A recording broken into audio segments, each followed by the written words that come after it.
तो हादसा कैसे हुआ है, फिलहाल सिर्फ इसका कयास लगाया जा रहा है। इंतजार उस विस्तृत रिपोर्ट का किया जा रहा है जो एएआईबी जब अपनी जांच कर लेगी, उसके बाद जो रिपोर्ट देगी तब ये तस्वीर पूरी तरह साफ हो पाएगी कि आखिरकार हुआ क्या था, आखिरकार हादसे की वजह क्या रही, आखिरकार क्यों विमान में बैठे किसी भी शख्स की जान नहीं बच पाई। हम सीधे आपको लेकर चलेंगे, हमारे सहयोगी गणेश ठाकुर इस वक्त मौजूद हैं। जरा गणेश से जानते हैं, गणेश क्या जानकारी मिल रही है? क्या डीएनए मिलान की वजह से ही इतनी देरी लग रही है, और क्या डीएनए मिलान की व्यवस्था बारामती में है या फिर सैंपल्स किसी और नजदीकी बड़े शहर भेजे गए हैं?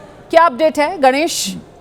नहीं रोमाना, डीएनए सैम्पलिंग की व्यवस्था बारामती के अस्पताल में है और वहाँ प्रोफाइलिंग भी होती है डीएनए की, ऐसे मुझे वहाँ के हमारे सूत्रों ने जानकारी दी है।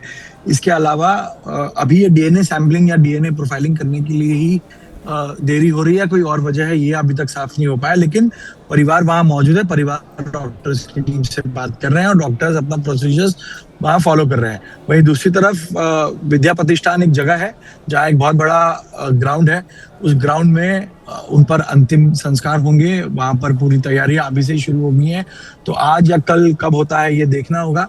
लेकिन क्योंकि परिवार से सीधे बात हो नहीं पा रही, परिवार ही इस पर निर्णय लेगा, प्रशासन से उनको मदद करेगा। तो अभी तो फिलहाल परिवार शोक में है, उनसे कोई बात नहीं कर पा रहा। लेकिन उनके जो निजी या पास के लोग हैं, उन्होंने अंतिम कार्य की तैयारियां शुरू की हैं। तो कुछ लोग बता रहे हैं कि आज ही होगा, कुछ कह रहे हैं कि कल होगा। तो अब थोड़ी देर में इसकी पुष्टि आएगी और पार्थिव शरीर कुछ देर में सुपुर्द किया जाएगा। अब देरी क्यों हो रही है? क्या डीएनए प्रोफाइलिंग के लिए या सैम्पलिंग के लिए हो रही है या कोई और वजह है? इस बात की जानकारी हम आपको देने की ये वजह भी हो सकती है गणेश, ये वजह भी हो सकती है कि बेटे का इंतजार किया जा रहा हो। और अब क्योंकि आप इस तस्वीर में देख रहे हैं पार्थ पवार नजर आ रहे हैं, और देखिए कैसे सुनेत्रा पवार जब पहुंची हैं तो वहां पर परिवार के बड़े सदस्य के गले लगकर किस तरीके से वो रो रही हैं। और ऐसे में परिवार के जो बुजुर्ग हैं वो उनको सहारा देते हुए, सुप्रिया सुले को देखिए कैसे पूरा परिवार जो है वो शोकाकुल है, परिवार का सदस्य चला गया।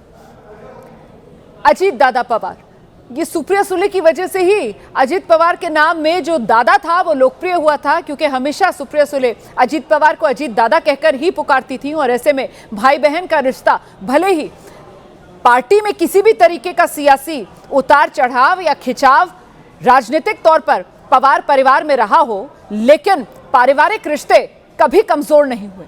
पारिवारिक रिश्तों की डोर हमेशा मजबूत दिखी। और यही वजह है कि पिछले साल अभी जब अजीत पवार के बेटे जय की शादी हो रही थी, तब ध्यान होगा आपको किस तरीके से वो सोशल मीडिया पर कई वीडियोस वायरल हो रहे थे जिसमें झूमते गाते पूरे परिवार को एक साथ खुशी मनाते देखा जा रहा था। और तब भी ये बात कही जा रही थी कि देखिए, ये होती है परिवार की ताकत, ये होती है खून के रिश्तों की ताकत, कि कितना भी राजनीतिक तौर पर मनमुटाव हो, लेकिन जब बात परिवार की आती है तो सब एक साथ आ जाते हैं, एकजुट हो जाते हैं।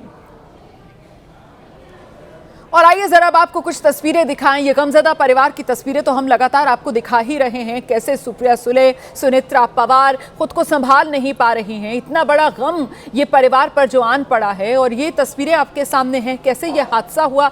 वहीं नीचे की तरफ आप देखेंगे टेलीविजन स्क्रीन पर ये एआई जनरेटेड वीडियो है।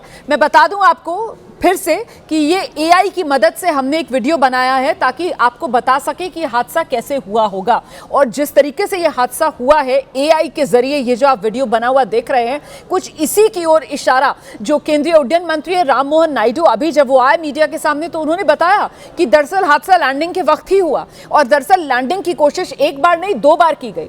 एटीसी के लगातार संपर्क में थे इस विमान के पायलट, जिस विमान में खुद सवार थे, मौजूद थे अजीत पवार। पहली बार जब लैंडिंग की कोशिश की गई तो एटीसी ने पूछा पायलट से कि क्या आप रनवे देख पा रहे हैं, क्या विजिबिलिटी है? तो पहली बार में पायलट्स की तरफ से यह बताया गया कि नहीं, रनवे नजर नहीं आ रहा, विजिबिलिटी नहीं है। इसके बाद पायलट्स ने विमान को दोबारा घुमा लिया, दूसरी बार उड़ान भरी। इसीलिए कहा जा रहा है कि वो सेकंड चांस था, वो सेकंड लैप था, जिसको लेकर विमान दोबारा से घूम कर आया उस दिशा में जिस दिशा में विमान को रनवे पर उतरना था। दूसरी बार फिर एटीसी से जब संपर्क हुआ, बातचीत हुई पायलट्स की, लैंडिंग से पहले परमिशन लेनी होती है। देखिए, जब आप हवाई यात्रा कर रहे होते हैं और पायलट्स को विमान को उतारना होता है तो वो लगातार एटीसी एयर ट्रैफिक कंट्रोल के संपर्क में होते हैं और उनसे परमिशन लेकर ही विमान को नीचे उतारा जाता है। तो फिर से बातचीत हुई है, मतलब कोई तकनीकी गड़बड़ी तब तक नहीं थी। एटीसी को बताया पायलट्स ने, हाँ विजिबिलिटी है, हाँ रनवे दिख रहा है, हम उतरने के लिए तैयार हैं, हमें आप इजाजत दीजिए। और इसके बाद हरी झंडी एटीसी की तरफ से जब विमान को दी गई है कि ठीक है आप लैंड करिए, उसी दौरान लैंडिंग में ये गड़बड़ी हो गई और जो रनवे है उससे करीब 5-6 किलोमीटर पहले ही ये विमान लैंडिंग के समय क्रैश लैंड कर गया। और क्रैश लैंड भी ऐसा था कि सीधे आकर विमान का एक हिस्सा जमीन से टकराता है और वो विमान का जो अगला हिस्सा है वो एक आग के गोले की तरह आसमान में उठता हुआ नजर आता है। उसकी भी सीसीटीवी तस्वीरें आई हैं, वो भी हम यहां पर आपको दिखा रहे हैं कैसे वो पूरा एक आग का गोला आसमान में उठता हुआ दिखता है।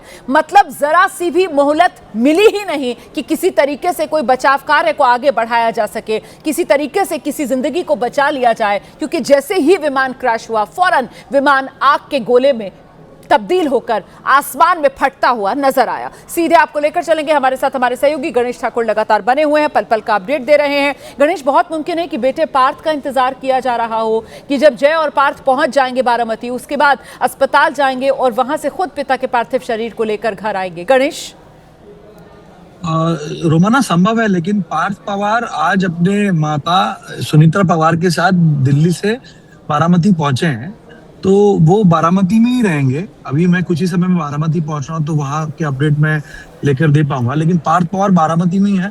संभवतः अस्पताल में ना हो तो शायद अस्पताल पहुंचने के बाद पार्थिव लेकर वो जाएंगे, ये हो सकता है। लेकिन अभी इसके बारे में भी कुछ और जय पवार के बारे में क्या जानकारी है? जय कहां पर है? जय पवार भी बारामती पहुंच चुके हैं, ऐसी जानकारी मिल रही है। ठीक है, इसकी भी पुष्टि करना होगा, क्योंकि अभी ऐसा है कि हम जो नजदीक के लोग हैं उनसे ज्यादा बात नहीं कर पा रहे हैं।